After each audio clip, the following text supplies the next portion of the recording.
গঞ্জে বিক্ষোভ মিছিল ও প্রতিবাদ সমাবেশ করেছে আওয়ামী লীগ। গোপালগঞ্জ থেকে আবারও সাবেক প্রধানমন্ত্রী শেখ হাসিনাকে বাংলাদেশে ফিরে আনার শপথ গ্রহণ করছে। আবার আমাদের প্রিয় নেত্রী, খেটে খাওয়া মানুষের প্রিয় নেত্রী শেখ হাসিনাকে আবার আমরা সসম্মানে দলে দলে যোগদান করছে অনেক আওয়ামী লীগের নেতাকর্মীরা। তারা বলছে 1971 সালে আমরা যুদ্ধ করতে পারিনি, আমরা অনেক ছোট ছিলাম, কিন্তু 2025-এ আমরা আবারও যুদ্ধ করব, আবারও আমাদের নেত্রীকে ফিরে আনব।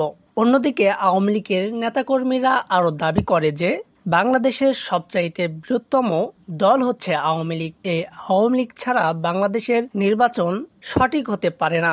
যদি সুষ্ঠু ও নিরপেক্ষ নির্বাচন করতে চায় তাহলে অবশ্যই আওয়ামী লীগকে নির্বাচনে নিতে হবে, এমনটাই দাবি করেছে আওয়ামী লীগের অনেক নেতাকর্মীরা। যদিও এক ভাষণে ওবায়দুল কাদের নিজেও এসব দাবি করেছে যে আওয়ামী লীগকে নির্বাচনে নিতে হবে।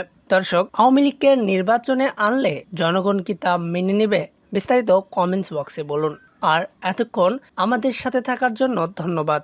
পরবর্তী সংবাদ পেতে আমাদের সাথেই থাকুন।